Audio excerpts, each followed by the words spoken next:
नमस्कार दोस्तों। आज के इस क्लास में हम लोग वर्ग 10वीं की भूगोल से देखने वाले हैं। पहला चैप्टर आज हम लोग देखेंगे। पहले चैप्टर का नाम है भारत संसाधन एवं उपयोग। और इस अभी तक प्रीवियस क्वेश्चन बना हुआ है, उस प्रीवियस क्वेश्चंस को देखने वाले हैं। इस प्रीवियस क्वेश्चन को देखने से आपको एक नया आइडिया भी लगेगा कि एग्ज़ाम में कैसे कैसे प्रश्न पूछे जाते हैं। और यही प्रीवियस क्वेश्चन जो हैं आपके एग्ज़ाम में पूछे जाते हैं, इसलिए इनको देखना आवश्यक है। और प्रीवियस क्वेश्चन के रूप में हम लोग ऑब्जेक्टिव टाइप प्रश्न करने वाले हैं, जिसके लिए आपको 4 ऑप्शन भी मिलने वाले हैं। तो आप लास्ट तक बने रहेंगे, क्योंकि सभी प्रश्न जो है किसी न किसी एग्ज़ाम में पूछा गया है। तो आइए हम लोग शुरू करते हैं। आज का पहला प्रश्न देख लेते हैं। पहला प्रश्न देखिएगा, कह रहा है कि कोयला किस प्रकार का संसाधन है। कोयला जो है किस प्रकार का संसाधन है, बताइए इसका राइट आंसर क्या हो जाएगा। तो ध्यान दीजिएगा, आप ध्यान से देखेंगे तो इसका राइट आंसर हो जाएगा ऑप्शन नंबर ए। कोयला जो है अनवीकरणीय संसाधन है। अजैव में क्या आ जाएगा, तो अजैव में याद रखेंगे जितना भी निर्जीव चीज़ है सब अजैव के अंतर्गत आ जाएंगे। और जैव के अंतर्गत क्या आएगा, जितना भी सजीव चीज़ है सब जैव के अंतर्गत आ जाएगा। चलिए अगला क्वेश्चन देखते हैं हम लोग। क्वेश्चन नंबर देखिए 2 नंबर देख लीजिएगा। दूसरा कह रहा है सौर ऊर्जा निम्नलिखित में से कौन सा संसाधन है। तो ध्यान से चारों ऑप्शन देखिए। ये क्वेश्चन जो है बहुत बार रिपीट हुआ है, तो आप ध्यान दे रहे होंगे। तो ऑप्शन नंबर बी जो है इसका राइट आंसर होगा पुनः पूर्ति योग्य से सौर ऊर्जा जो है, सौर ऊर्जा कैसा संसाधन है, तो पुनः पूर्ति योग्य है, माने पुनः इसकी पूर्ति हो सकती है। चलिए अगला क्वेश्चन देख लीजिए। 3 नंबर देखिएगा, कह रहा है कि तट रेखा से कितने किलोमीटर क्षेत्र की सीमा अपवर्जक आर्थिक क्षेत्र कहलाते हैं। तट रेखा से कितने किलोमीटर की सीमा अपवर्जक आर्थिक क्षेत्र कहलाते हैं। ध्यान से देखिए और बताइए इसका राइट आंसर क्या हो जाएगा। तो ध्यान दीजिएगा, इसका राइट आंसर हो जाएगा ऑप्शन नंबर बी 200 किलोमीटर। आइए चौथा प्रश्न देख लेते हैं। और चौथा है, कह रहा है कि डाकू की अर्थव्यवस्था का संबंध है। डाकू की अर्थव्यवस्था का संबंध बताइए किससे है। तो इसका राइट आंसर होगा ऑप्शन नंबर बी, संसाधन के विदोहन से जो है डाकू की अर्थव्यवस्था का क्या है, संबंध है। अब देखिएगा क्वेश्चन नंबर 5 हम लोग देखते हैं। 5 नंबर कह रहा है कि समुद्री क्षेत्र में राजनीतिक सीमा के कितने किलोमीटर क्षेत्र तक संपदा निहित है। तो बताइए इसका राइट आंसर क्या हो जाएगा 5 नंबर का। तो आप ध्यान से देख रहे होंगे, ऑप्शन नंबर डी बुक के अनुसार 19.2 किलोमीटर इसका राइट आंसर होगा। आइए हम लोग अगला देखते हैं। क्वेश्चन नंबर 6 नंबर देख लीजिएगा।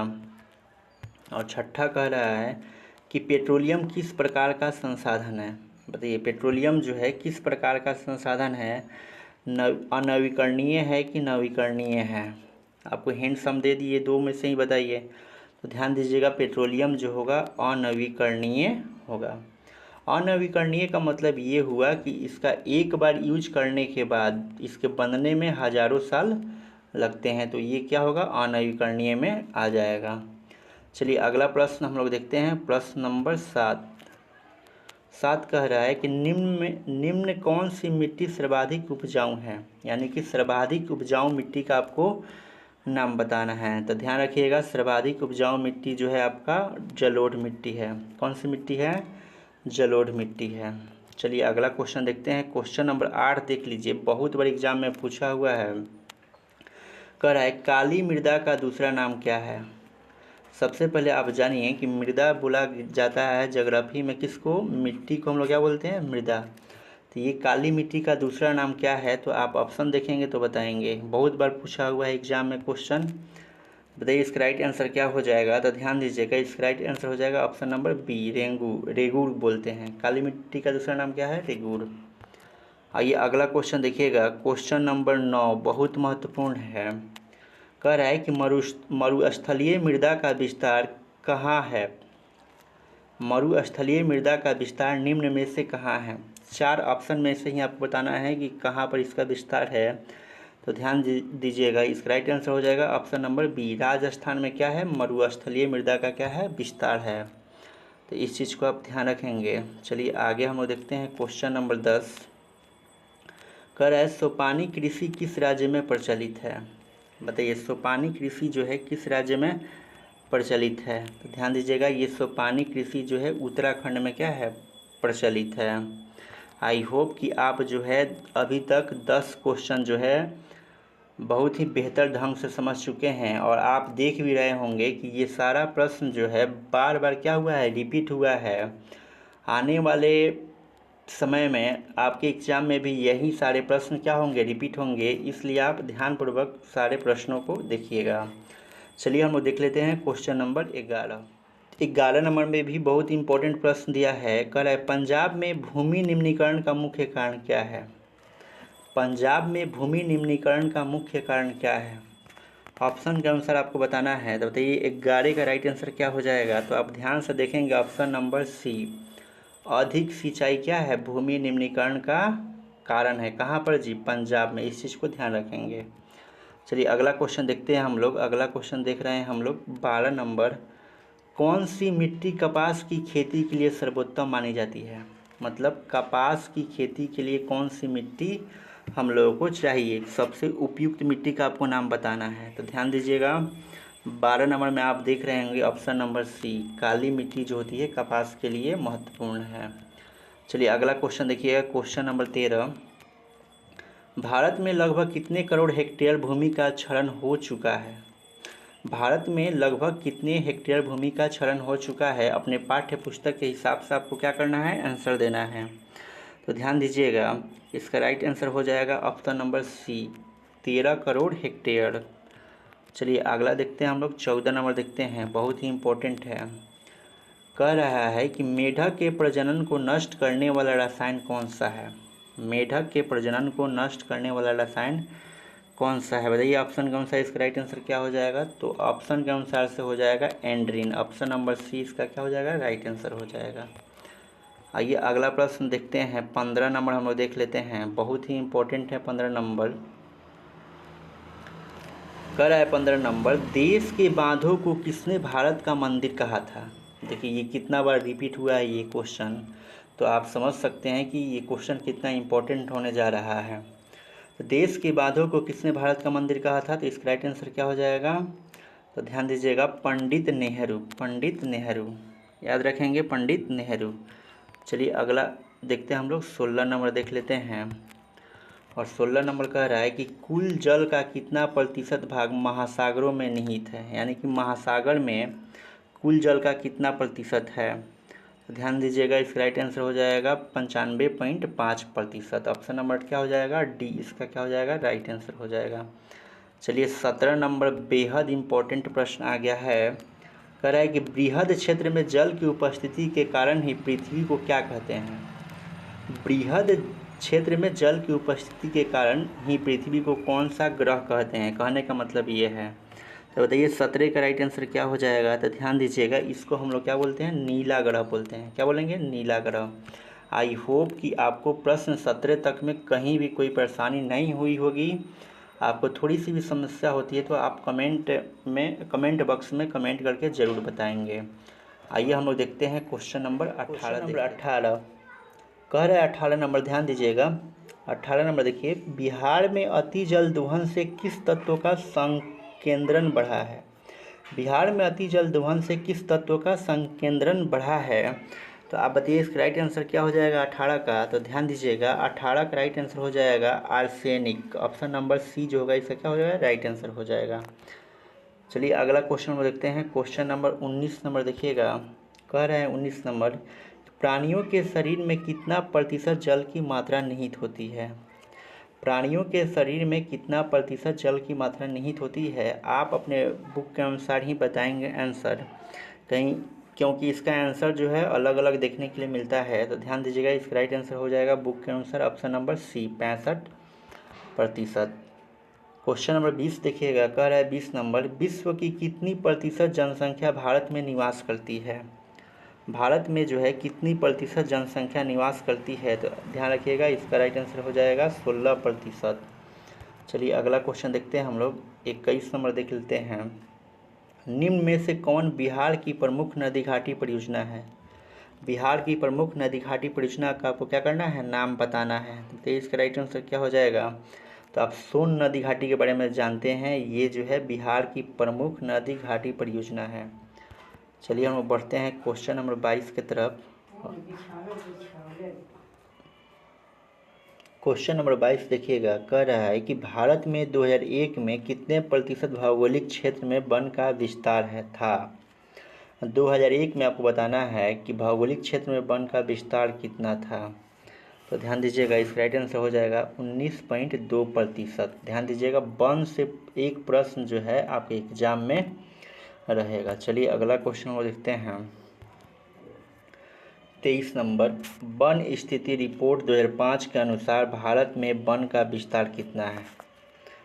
ये क्वेश्चन इम्पोर्टेंट है क्योंकि वन स्थिति रिपोर्ट 2005 के अनुसार पूछा गया है कि भारत में वन का विस्तार जो है कितना है। तो इस क्वेश्चन को आप ध्यान से देखेंगे तो इसका राइट आंसर क्या हो जाएगा, तो ध्यान दीजिएगा, इसका राइट आंसर हो जाएगा ऑप्शन नंबर ए 20.60%, याद रखेंगे। चलिए अगला क्वेश्चन नंबर देखते हैं। क्वेश्चन नंबर जो होगा 24 नंबर का है कि बिहार में कितने प्रतिशत भौगोलिक क्षेत्र में वन का फैलाव है। देखिए बिहार से पूछा है, वन का फैलाव पूछा है, ये बहुत बार एग्जाम में पूछा हुआ है, इसलिए ये क्वेश्चन जो होगा आपका इम्पोर्टेंट हो जाएगा। तो बताइए इसका राइट आंसर क्या हो जाएगा। तो जब भी बिहार की बात करें और परसेंट में पूछे कि इसका मतलब वन का फैलाव कितना है तो 7.1% हो जाएगा, प्रतिशत में याद रखेंगे। चलिए अगला क्वेश्चन को देखते हैं। क्वेश्चन नंबर 25 कह रहा है कि पूर्वोत्तर राज्यों के 188 आदिवासी जिलों में देश के कुल क्षेत्र का कितना प्रतिशत वन है। कहाँ पर, आदिवासी जिलों में, कहाँ पर जी, 188 आदिवासी जिलों में देश के कुल क्षेत्र का कितना प्रतिशत क्या है, वन है। तो इसका राइट आंसर हो जाएगा 60.11%। आइए अगला क्वेश्चन हम देखते हैं। अगला क्वेश्चन देखिए, क्वेश्चन नंबर 26 कह रहा है कि भारत के किस राज्य में वन का सबसे अधिक विस्तार है।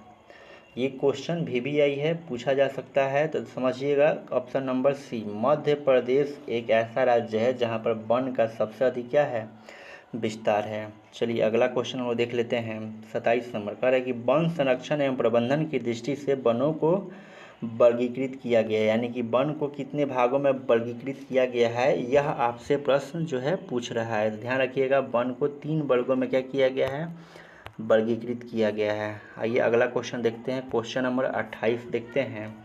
कह रहा है कि 2011 की जनगणना के अनुसार भारत की आबादी कितनी थी। तो 11 की जनगणना के अनुसार देखेंगे तो 121 करोड़ आबादी थी और अब तक जो है जनगणना नहीं हुई है। चलिए अगला क्वेश्चन वो देखते हैं। क्वेश्चन नंबर जो है 29, FAO की वानिकी रिपोर्ट के अनुसार 1948 में विश्व में कितने हेक्टेयर भूमि वन का विस्तार था। बताइए इसका राइट आंसर क्या हो जाएगा।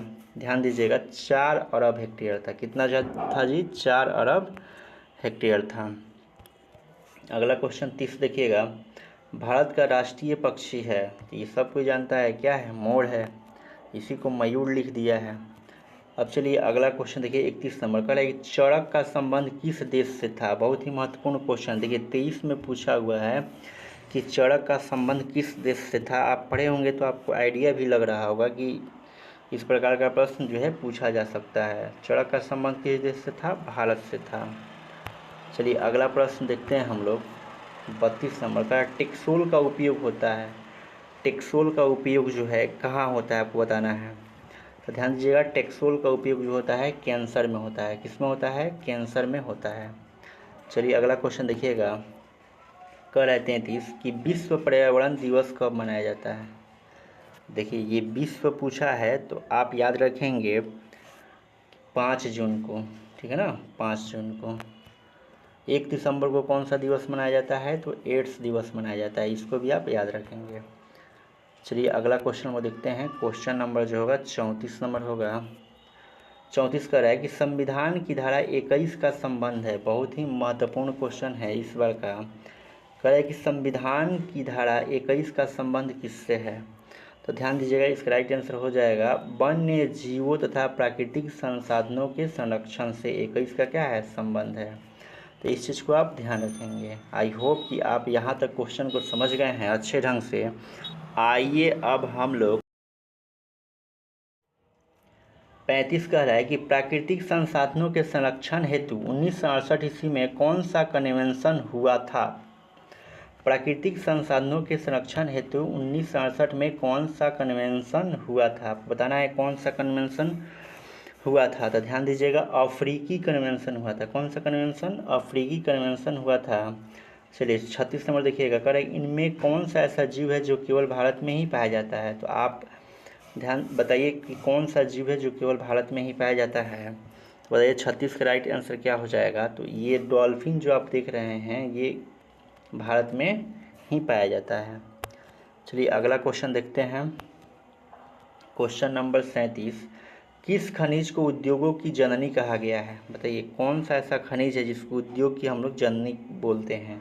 तो लोहा जो है, लोहा को क्या बोला गया है? उद्योग की हम लोग जननी बोलते हैं। चलिए आगे बढ़ जाते हैं। 38 नंबर कह रहा है निम्न में से कौन सा लौह अयस्क का एक प्रकार है। लौह अयस्क का एक प्रकार है। ध्यान दीजिएगा, इसका राइट आंसर हो जाएगा ऑप्शन नंबर सी, हेमेटाइट। ये देख रहे हैं एंथ्रासाइट देख रहे हैं और बिटुमिनस देख रहे हैं। ये जो है आपका जो है कोयला का प्रकार है। किसका प्रकार है? कोयला का प्रकार है। तो इस चीज़ को याद रखेंगे। 39 नंबर देखिए, कह रहा है कि भारत का सबसे बड़ा लौह उत्पादक राज्य कौन सा है। लोहा के उत्पादन में कौन सा राज्य अग्रणी है, ठीक है ना। तो ध्यान दीजिएगा, ये जो है झारखंड जो है लौह उत्पादक में सबसे बड़ा राज्य इसको माना जाता है। चलिए क्वेश्चन नंबर हम लोग 40 देख लेते हैं। और 40 कह रहा है कि भारत में लगभग कितने खनिज पाए जाते हैं। भारत में लगभग कितने खनिज पाए जाते हैं। तो ध्यान दीजिएगा, ये 100 खनिज पाए जाते हैं। लगभग में पूछा है तो क्या हो जाएगा, बुक के अनुसार से 100 खनिज हो जाएगा। चलिए अगला क्वेश्चन हम देखते हैं। क्वेश्चन नंबर 41 है, इनमें कौन लौहयुक्त खनिज का उदाहरण है। लौहयुक्त खनिज का उदाहरण आपको बताना है कि बताइए इनमें कौन लौहयुक्त खनिज का उदाहरण है।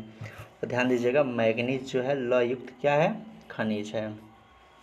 अब देखिएगा क्वेश्चन नंबर हम लोग देख लेते हैं 42 देख लेते हैं। कह रहा है कि इनमें कौन अधात्विक खनिज का उदाहरण है। अधात्विक का मतलब होता है कि जिसमें अधातु की मात्रा रहती है। तो ध्यान दीजिएगा, इसका राइट आंसर हो जाएगा अभ्रक, ऑप्शन नंबर डी, जिसमें अधातु भी पाया जाता है। चलिए 43 हम देख लेते हैं। 43 का है छत्तीसगढ़ भारत का कितना प्रतिशत लौह अयस्क उत्पादन करता है। ये देखिए, ये प्रतिशत में आपसे पूछा हुआ है तो याद रखेंगे 20%। कितना? 20% याद रखेंगे। अब चलिए अगला क्वेश्चन हम देखते हैं। क्वेश्चन नंबर 44, मैग्नीज उत्पादन में भारत का विश्व में कौन सा स्थान है। बताना है कि मैग्नीज के उत्पादन में भारत का विश्व में कौन सा स्थान है। तो ध्यान रखिएगा, तृतीय स्थान है मैग्नीज के उत्पादन में भारत का। चलिए 45 नंबर हम लोग देख लेते हैं। और सेकंड लास्ट क्वेश्चन है, 1 टन इस्पात बनाने में कितने मैग्नीज का उपयोग होता है। आप बताइए 1 टन इस्पात बनाने में कितने मैग्नीज का उपयोग होता है। तो ध्यान देंगे, ये 10 किलोग्राम मैग्नीज का क्या होता है जी, उपयोग होता है। चलिए आज का लास्ट क्वेश्चन है, क्वेश्चन नंबर 46 है। कह रहा है कि उड़ीसा किस खनिज का सबसे बड़ा उत्पादक है। उड़ीसा जो है किस खनिज का सबसे बड़ा उत्पादक है। तो आप ध्यान रखिएगा, मैग्नीज का। किसका है जी, मैग्नीज का सबसे बड़ा उत्पादक है। तो आप देख रहे होंगे कि सारे प्रश्न जो है किसी न किसी एग्ज़ाम में पूछे गए हैं।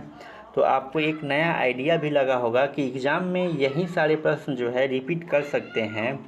तो आज के लिए इतना ही, और आप अंत में ज़रूर बताएंगे कि आपको ये 46 क्वेश्चन में से कितना प्रश्न सही हुआ। और कोई भी समस्या होती है तो आप कमेंट सेक्शन में लिख कर ज़रूर बताएंगे। और जो न्यू बच्चे हैं और इस चैनल को सब्सक्राइब नहीं किए हैं तो जल्द ही इस चैनल को सब्सक्राइब कर लें ताकि आपको इसका नोटिफिकेशन मिलता रहे। धन्यवाद। मिलते हैं हम लोग पार्ट 2 वीडियो में मिलते हैं।